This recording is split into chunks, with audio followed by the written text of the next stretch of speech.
قال الله تبارك وتعالى في القرآن المجيد والفرقان الحميد أعوذ بالله من الشيطان الرجيم بسم الله الرحمن الرحيم ألهاكم التكاثر كلا سوف تعلمون ثم كلا سوف تعلمون كلا لو تعلمون علم اليقين لترون الجحيم ثم لترونها عين اليقين ثم لتسألن يومئذ عن النعيم وعن أبي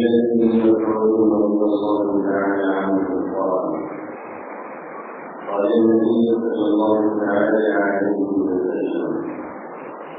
لا تزال قدم ابن آدم حتى يسأل عن ربه عن قبله عن عمره فيما أفنى وعن جزائه فيما أبلى وعن ماله من أين اكتسب وفيما أنفق وما عمل بما علم أو كما قال سيدنا ونبينا محمد صلى الله تعالى عليه وسلم. يا محترم المسلمين ورحمة الله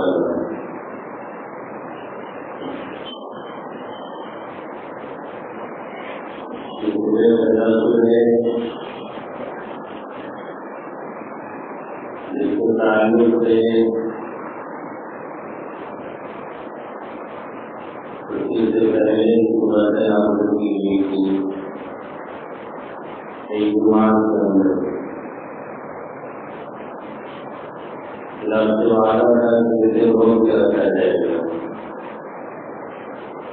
اور آواز آئیں گے تو لفظ دے جائے گا. آخری آیت کو تعلق سے بات کر دینی تھی وَلَتُسْأَلُونَ يَوْمَئِذٍ عَنِ النَّعِيمِ. إذا قیامت میں اللہ رب العزت ہم سے نعمتوں کے تعلق سے بھی سوال فرمائیں گے اور نعمتیں کیا ہیں کس قسم کی ہیں اور کون سے سوالات ہوتے ہیں. پرچے میں سوال کیا آئے گا, اس کی بنیاد کیا ہوگی, اس کی تفصیل اللہ کے حبیب صلی اللہ علیہ وسلم نے اس حدیث شریف میں بیان فرمائی ہے جس کو نقل کرنے والے ہیں عبداللہ بن مسعود صحابی رسول صلی اللہ علیہ وسلم ایک جلیل القدر صحابی ہیں, ایک عظیم مرتبہ صحابی ہیں اور ہر صحابی جلیل القدر ہوا کرتا ہے. ہر صحابی اس مقام پر قائم ہے کہ ہم اور آپ زندگی سے روشنی کرتے ہیں اور اس کے بارے میں امید اٹھانا اور کہنا کہ تو صحیح معنوں میں دین اور ایمان کو برباد کرنا ہے وہ نہیں. رسول مسعود رضی اللہ تعالی عنہ نے فرمایا کہ محمد صلی اللہ علیہ وسلم نے ارشاد فرمایا کہ انسان کے قدم کل قیامت میں اپنے رب کے سامنے سے اس وقت تک نہیں ہٹیں گے اور نہیں چلیں گے جب تک کہ 5 باتوں میں اس سے سوال نہ کر لیے یا اس کا جواب نہ دے دو. يتزل قدميه ندم عند ربه حتى يسأل عن قبله عن عمره فيما أفنى.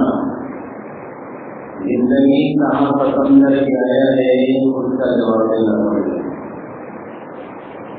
وعن شبابه فيما أبلى، جوانی کہاں انجام دیا ہے اس کا جواب دینا پڑے گا۔ ان دورانوں میں بیٹھ کے نہیں گزری، ہوٹلوں میں برباد کر دیا، 24 گھنٹے کے اوقات کو اللہ کی نافرمانی میں گزار کے نہیں ختم کیا۔ کیا کچھ کیا ہے جوانی میں یہ کہاں کی ہے، اس کو بوسیلہ کہاں کیا ہے؟ جس جوانی کو بڑھاپے تک لے کر کے گئے تو جوانی کو کر کے کیا کیا ہے، اس کا سوال الگ سے کیا جائے گا، کیونکہ جوانی میں جذبات الگ ہوتے ہیں، احساسات الگ ہوتے ہیں، جوش اور منیں زیادہ ہوتی ہیں۔ ایسے میں اپنے کو گورن کرنا اور کنٹرول میں رکھنا بہت مشکل کام ہوتا ہے۔ پھر بھی کوئی اپنے آپ کو سنبھال کے رکھتا ہے تو ایسے نوجوان کی عبادت اور ایسے جوانوں کی عبادت پر فرشتے بھی رد کرتے ہیں اور ان کا ایک سجدہ بنانے کے اندر سجدے سے واقعی ہوا کرتا ہے۔ مولانا صاحب نے کیا فرمایا، وقت پیری کچھ ظالم ہی صبر پرہیزگار، 10 جوانی کو کرن یہ وہ پیغمبری۔ کہ بڑھاپے میں پہنچ کر کے تو ذاتی بگڑنے کی پرہیزگار ہو جایا کرتا ہے۔ ہم منہ میں دانت نہیں ہے، پیڑ میں آپ سپورٹ نہیں کر رہی ہے، پیر قبر میں پلٹ رہے ہیں اور لٹک رہے ہیں، تو پھر تصویر لگانے تو ہم بھی بڑی بات ہو گئی۔ اور پھر تو ایسے ہی کہ دنیا میں پہنچ کے یہ تو کرنا چاہے گا، اللہ حفاظت فرمائے۔ یہ دنیا میں پہنچ چکے ہیں جہاں کی کبھی بھی کھیتی کی کٹائی ہو سکتی ہے اور کھیتی پڑ چکی ہے، پھر بھی اس طرف ان کی توجہ نہیں جا رہی ہے۔ اللہ ایسے غفلت سے ہم سب کی حفاظت فرمائے۔ تو مولانا فرماتے ہیں کہ بڑھاپے میں تو ذاتی ضرورت بھی پرہیزگار بن جایا کرتا ہے۔ جوانی میں توبہ کرنا، جوانی میں اپنے کو سنبھالنا، جوانی میں اپنے کو صحیح راہوں میں لگانا اور جوانی کی قدر کر لینا، یہ پیغمبروں کا سیوا اور ان کا طریقہ رہا ہے۔ یہ دوسرا سوال اللہ کے خاص طور سے جوانی کے تعلق سے کیا جائے گا۔ تیسرا سوال کیا ہے، وعن ماله من أين اكتسب وفيما أنفق۔ مال کے تعلق سے سوال ہوگا کہاں سے کمایا تھا اور کہاں سے خرچ کیا۔ دونوں سوال کیا جائے گا۔ انکم کیسی تھی، کہاں سے آ رہا تھا پیسہ، کس طریقے سے جایا جا رہا تھا، اور روٹی کیسی تھی، کہاں سے کل بنی جا رہی تھی، اور کیا کیا جا رہا تھا، سب کچھ سوال کر لیا جائے گا۔ مال کے تعلق سے یہ سوال کہ کہاں سے لایا، اور دوسرا سوال کہ کہاں سے خرچ کیا۔ مال صرف یہی نہیں ہے جیسا کہ آج ہمارے ذہن و دماغ میں بیٹھی ہوئی یہ بات، ہم مال صرف روپیہ اور پیسہ ہی کو سمجھتے ہیں۔ آج ہمارے ذہن و دماغ میں یہ بات رہتی ہے کہ مال یہی ہے، کسی کے پاس کوئی بیلنس ہے، اس کے جیب میں پیسے پڑے ہوئے ہیں تو مال ہے، نہیں تو نہیں ہے۔ مال صرف یہی نہیں ہے، مال روپیہ پیسہ بھی ہے، مال سونا اور چاندی بھی ہے، مال ہمارے زیورات بھی ہے، مال ہماری پراپرٹیاں بھی ہیں، ہمارا مکان بھی ہمارا مال ہے، جو ہمارے پاس جائیداد ہے وہ بھی ہمارا مال ہے، جو ہمارے پاس کاریں ہیں اور بنگلے ہیں وہ بھی ہمارا مال ہے، جو ہمارے پاس بائک ہے وہ بھی ہمارا مال ہے، جو ہمارے ہاتھ میں گھڑی ہے وہ بھی ہمارا مال ہے، اور جو ہمارے پاس لباس پڑے ہوئے ہیں 1 2 نہیں 10 جوڑے آج کے دور میں وہ بھی ہمارا مال ہے۔ ان تمام کے تمام چیزوں کے بارے میں سوال ہوگا کہ کہاں سے لایا تھا اور کہاں سے خرچ کیا۔ پوچھنے کا مقصد یہ ہوگا کہ لانے کا طریقہ کیا تھا، جائز تھا کہ ناجائز تھا، حلال تھا یا حرام تھا، استعمال کرنے کا طریقہ کیا تھا، کہاں پہ اسے خرچ کیا تھا، کہاں سے اسے لا کر کے استعمال کیا تھا۔ یہ سوال ہم سے بھی ہوگا، آپ سے بھی ہوگا، اور سبھی لوگوں سے یہ سوال کیا جائے گا۔ اور حقیقت یہ ہے، آج کے اس دور میں حقیقت یہ ہے کہ ہم اور آپ جس بے چینی کا شکار ہیں، ہم اور آپ جس بدامنی کا شکار ہیں، ہم اور آپ اس توڑ پھوڑ کا شکار ہیں، اور ہر گھر میں جو بغاوت کے آثار ہیں اور بیٹے باپ سے باغی بنتے چلے جا رہے ہیں، اور ہر گھر جو جہنم نما بنا ہوا ہے، اور بلکہ یہ اگر کہا جائے کہ ہم سب مسائل کے ایک جہنم کی آگ میں جھلتے چلے جا رہے ہیں، مسائل کی لگتا ہے کہ بھٹیاں سلگا دی گئی ہیں جس میں ہمیں اور آپ کو دبایا اور بھگایا جا رہا ہے، تو اس کی جہاں بہت سی وجوہات ہیں، ایک بڑی وجہ یہ ہے کہ آج حلال اور حرام کی فکر مٹ چکی ہے۔ آج یہ خیال ذہن و دماغ سے نکل چکا ہے کہ جس طریقے سے ہم مال لے رہے ہیں وہ جائز ہے کہ ناجائز ہے، وہ حلال ہے یا حرام ہے، وہ صحیح ہے یا غلط ہے۔ ہم نے سے ہر شخص کی دھن یہ ہے، ہر شخص کی فکر یہ ہے، ہر شخص کی سوچ یہ ہے کہ ہمارے مال میں کسی طریقے سے اضافہ ہو جائے، ہم کسی طریقے سے جائیداد کے مالک ہو جائیں، ہم کسی طریقے سے پراپرٹی کے مالک ہو جائیں، کسی طریقے سے ہمارا بھی بنگلہ ہو جائے، کسی طریقے سے ہمارے پاس بھی کاریں ہو جائیں۔ لانا یہ غلط نہیں ہے، کار کا ہونا یہ غلط نہیں ہے، بنگلے کا بنانا یہ غلط نہیں ہے، پراپرٹی کا حاصل کرنا یہ غلط نہیں، ہاں غلط طریقے سے اس کا حاصل کرنا یہ غلط ہے۔ اور آج اس سلسلے میں ہماری اور آپ کی سوچیں تقریباً ایک جیسی ہوتی چلی جا رہی ہیں کہ مال کیسے آ رہا ہے اس کی فکر نہیں ہوتی ہے، بس کتنا آ رہا ہے اس کی فکر ہوتی ہے، کتنا مل رہا ہے اس کی فکر ہوتی ہے، کتنا ہمارے ہاتھ لگ رہا ہے اس کی فکر ہوتی ہے۔ وہ طریقہ جائز ہے کہ ناجائز ہے، صحیح ہے یا غلط ہے، اس کی طرف ہماری اور آپ کی ذہن، ہماری اور آپ کی نظر نہیں جاتی ہے۔ اللہ کے حبیب صلی اللہ علیہ وسلم نے فرمایا تھا یأتی علی الناس زمان، ایک زمانہ لوگوں کے اوپر ایسا آ جائے گا لا یبالی المرء، کہ انسان کی فکر ہی نہیں کرے گا، یہ سوچے گا نہیں کہ کہاں سے وہ حاصل کر رہا ہے، ام من الحلال ام من الحرام، حلال طریقے سے لا رہا ہے یا حرام طریقے سے لے کر کے آ رہا ہے۔ اس کی فکر لوگوں کے اندر سے نکل جائے گی۔ یہ وہ زمانہ ہے جب فکر نکلتی چلی جا رہی ہے۔ جائز طریقے ایک دو نہیں، ہزاروں اور لاکھوں طریقے اللہ نے رکھے ہوئے ہیں۔ ہم کئی ملازمت کر کے جائز طریقے سے کما سکتے ہیں، ہم زراعت اور کھیتی کر کے جائز طریقے سے کما سکتے ہیں، ہم اپنی تجارت کر کے جائز طریقے سے کما سکتے ہیں۔ پھر ملازمت کے مختلف شعبے ہیں جس میں ہم کما سکتے ہیں۔ حرام طریقے کچھ ہے، سود خوری ہے، رشوت ہے، اور کہیں سے غلط طریقے سے حاصل کرنا ہے، دھوکہ دے کے لینا ہے، فراڈ کرنا ہے، کسی کا جیب کاٹنا ہے، چوری کرنا ہے، ڈکیتی ہے، یہ طریقے جائز ہیں، لیکن ہم اس طرف توجہ نہیں دیتے ہیں۔ اور اس طریقے سے جو بھی مال آ رہا ہے، سود کے ذریعے سے آ رہا ہے، تو سمجھ لیجیے کہ وہ مال نہیں، آپ کے انگارے ہم لے رہے ہیں۔ سود اور رشوت کے ذریعے سے آ رہا ہے تو سمجھ لیا جائے کہ وہ ہم مال نہیں کما رہے ہیں، ہم مال نہیں لے کر کے آ رہے ہیں، بلکہ اللہ اور اس کے رسول سے ہم جنگ کرنے کے لیے تیار کھڑے ہو گئے ہیں۔ میں نہیں کہہ رہا ہوں، خود اللہ اپنی کتاب میں فرما رہا ہے سود خوروں کے بارے میں کہ اگر وہ اپنی سود خوری سے باز نہیں آئے، اگر وہ رشوت ستانی سے باز نہیں آئے، اور وہ حرام خوری سے باز نہیں آئے، فَإِن لَّمْ تَفْعَلُوا فَأْذَنُوا بِحَرْبٍ مِّنَ اللَّهِ وَرَسُولِهِ فَإِن لَّمْ تَفْعَلُوا فَأْذَنُوا بِحَرْبٍ مِّنَ اللَّهِ وَرَسُولِهِ، اگر لوگ باز نہیں آ رہے ہیں تو اللہ اور اس کے رسول کا اعلان جنگ ہے۔